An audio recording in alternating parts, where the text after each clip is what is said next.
Are you struggling with nighttime binge eating or feeling out of control with food?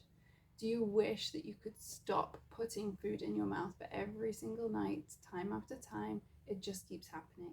In this video, I'm going to explain the psychological triggers of why this happens so you can stop without using punishment, restriction, or willpower.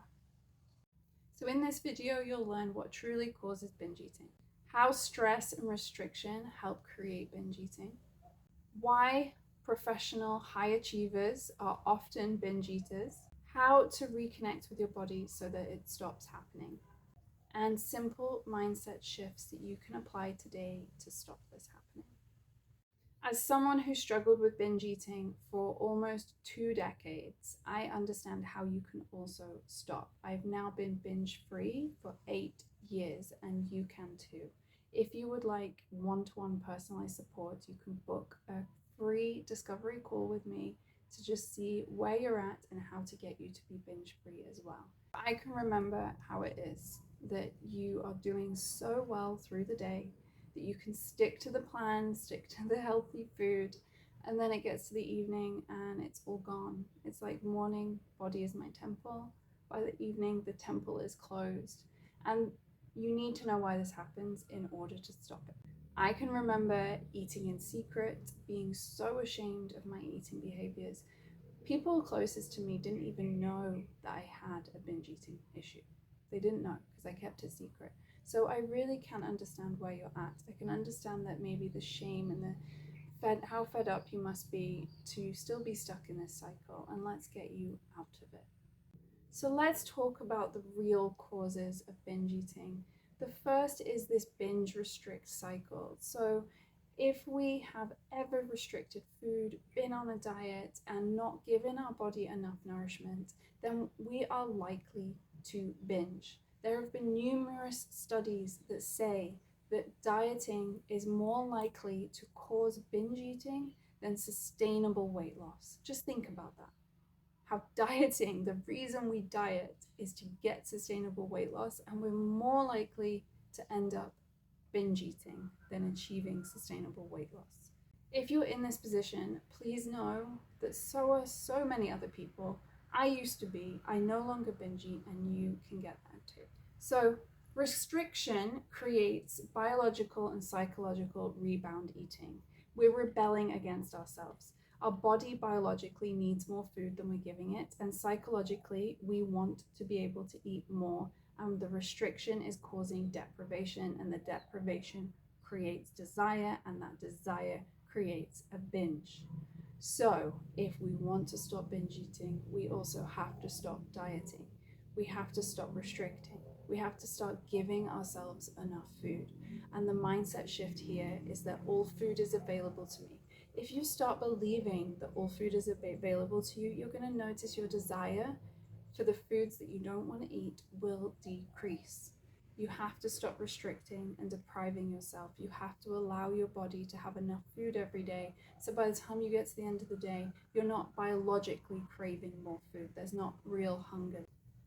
Another thing that really creates this is the emotional aspect. So a lot of us are eating for comfort in the evening because we've had a stressful day, because we're exhausted, because we're lonely or restless or just unhappy in our lives in some area.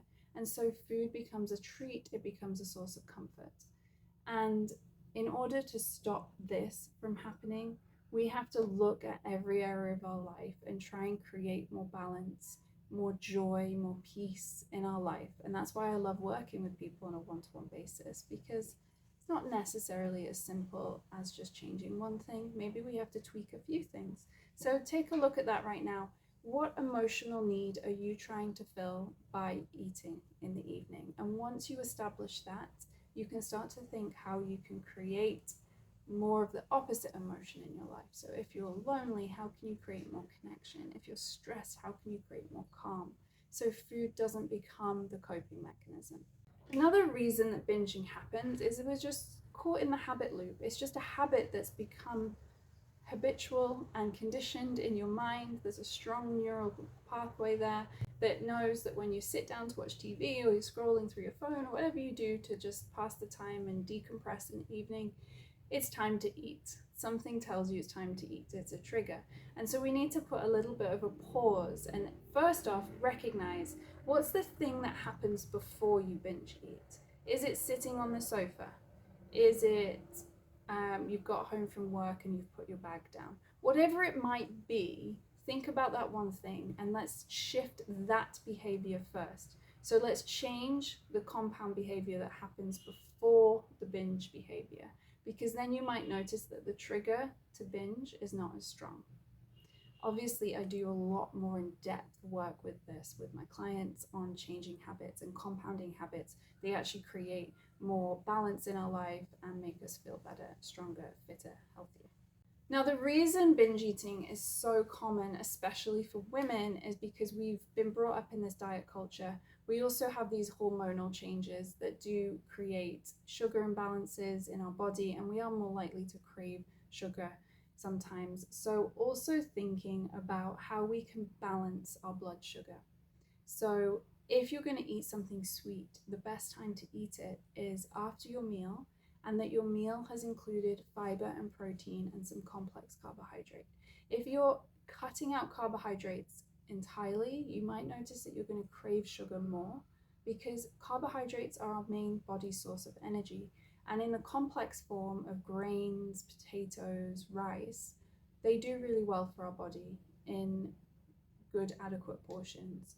So if you're wanting to reduce sugar cravings, thinking about balancing your blood sugar is really important. So just remember, pairing protein and fiber before you have something sweet will help prevent those sugar cravings that are perhaps causing your desire to binge, because the more we have a high sugar spike, the lower we come down, and then by the evening you might feel like you need that sugary spike to get back up again, to get through the rest. These are a few things that we can do.